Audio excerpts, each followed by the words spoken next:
Movie शुरू होती है एक ऐसी लड़की से जो एगोराफोबिया नाम के एक मेंटल कंडीशन से जूझ रही होती है, जिसमें घर से बाहर निकलना, भीड़ में जाना या पब्लिक स्पेस में चलना बहुत ही स्ट्रेसफुल हो जाता है। इसी वजह से वो ज्यादातर समय अपने घर में बंद होकर रहती थी। शुरुआत में हम देखते हैं कि उसके हाथ पर एक चोट लगी हुई होती है जिस पर वो बैंडेज लपेट रही है। तभी उसका नया बॉयफ्रेंड फोन करता है और बताता है कि लड़की का एक्स बॉयफ्रेंड ऑफिस पर आया था और वो उनके बारे में सब कुछ जान चुका है। नया बॉयफ्रेंड उसे संभालते हुए कहता है कि उसे कोई इशू तो नहीं है, पर उसका एक्स काफी गुस्से में था। लड़की अनईजी महसूस करके कॉल तुरंत कट कर देती है। आगे पता चलता है कि लड़की का एक्स बहुत ही पॉजिटिव और कंट्रोलिंग नेचर का था। रिलेशनशिप अनहेल्दी हो गई थी और इसी चिंता में लड़की ने किसी और से बात करना शुरू की और ये राज उसके एक्स बॉयफ्रेंड अब जान चुका है। इसी के चलते लड़की ने अपने पुराने घर को छोड़कर इस नए घर में शिफ्ट हो गई।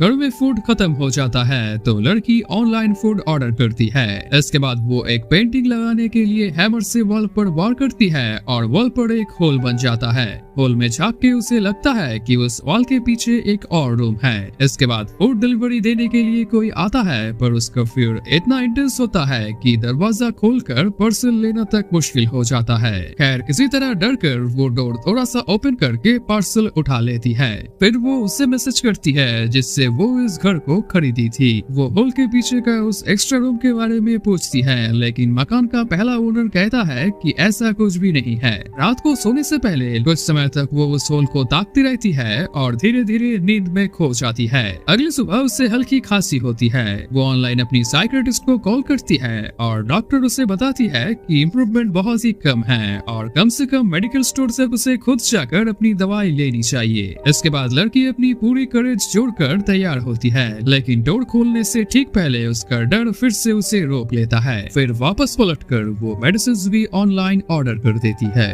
अपना माइंड स्टेबल रखने के लिए लड़की यूट्यूब से मेडिटेशन फॉलो करने की कोशिश करती है, पर उसका फोकस बार बार बिगड़ जाता है। इसी बीच डिलीवरी बॉय उसका मेडिसिन दे जाता है। हमें दिखाई देता है कि वो मेडिसिन को कोल्ड ड्रिंक की तरह पी रही है। रात को वो लड़की फिर से उस वॉल के होल में झांकती है। अब वो होल थोड़ा सा बड़ा लग रहा था और टेंशन में आके वो लड़की इंटरनेट पे सीक्रेट रूम्स और वॉल्स के बारे में सर्च करने लगती है और फिर सो जाती है। आधी रात उसकी नींद खुलती है और वो उस वॉल के पास जाती है। हमें दिखाई देता है एक टेंटिकल लाइक थिंग उस होल से बाहर आ रहा है, जिससे लड़की किस करने लगती है और तभी उसकी नींद खुलती है। मतलब ये एक सपना था। कुछ देर बाद उसके एक्स बॉयफ्रेंड घर आकर जोर जोर से डोर नॉक करने लगता है और गुस्से में चिल्लाता है। डर के मारे लड़की बिल्कुल चुपचाप डोर के पास बैठी रहती है और फिर उसका एक्स पेपर पे "तुम मुझे इग्नोर नहीं कर सकती" लिखकर चला जाता है। लड़की पुलिस को कॉल करती है और पुलिस आकर उसे सजेस्ट करती है कि घर के अंदर सर्वाइलेंस कैमरा लगाना सेफ रहेगा। इसके बाद लड़की कैमरास फिट करके लैपटॉप से कनेक्ट कर लेती है। इस वक्त उसकी खांसी बहुत ज्यादा हो चुकी है और वो लगातार खांसी की दवा कोल्ड ड्रिंक की तरह पी जा रही होती है। वॉल का होल अब विजिबली बड़ा हो जाता है। उस रात लड़की को वो होल अपने सोने की रूम से क्लियरली दिख रहा होता है और इसीलिए वो डोर लॉक करके सो जाती है। आधी रात को उसे हम उस वॉल के सामने देखते हैं और उसे फर्श पर एक टूटा हुआ दांत मिलता है। वो अपने दांत चेक करती है और उसके सारे दांत सलामत है। वो दौड़कर अपने लैपटॉप के पास आके सीसीटीवी फुटेज चेक करती है, जहां वो देखती है वो खुद अपने मुंह से अजीब बॉडी पार्ट्स निकालकर उस होल के अंदर डाल रही होती है। फुटेज देखकर लड़की का कंट्रोल टूट जाता है और उसे सीवियर पैनिक अटैक होता है। वो घर से भागने जाती है, लेकिन रास्ते में ही रुक जाती है। अचानक डर की जगह उसमें एक डिटर्मिनेशन आ जाता है और वो ठान लेती है कि उस वॉल के पीछे क्या है वो खुद जाकर देखेगी। वो लड़की अब एक बड़ा सा हैमर उठाकर वॉल को तोड़ देती है। अंदर एक हॉरिफाइंग क्रिएचर जैसा थ्रोन था जो ह्यूमन पार्ट से बनी हुई होती है। वो थ्रोन लड़की को खींचकर अपने ऊपर बैठाता है और फिर उसके दो हाथ लड़की को एक क्राउन पहना देता है।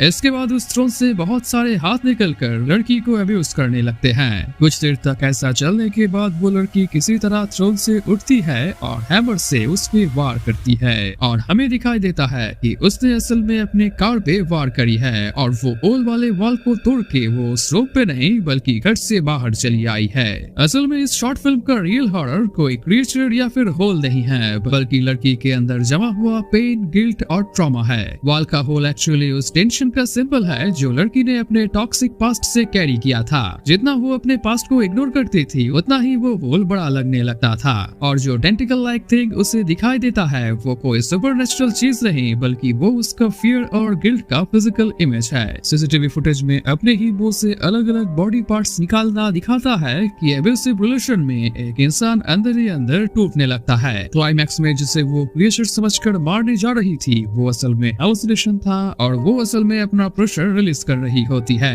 अंत में जब लड़की बिना पैनिक के घर के बाहर खड़ी होती है, ये इस बात का साइन है कि इसने अपने दिमाग का मॉन्स्टर यानी एंजाइटी को तोड़ दिया है और रिकवरी फाइनली शुरू हो चुकी है।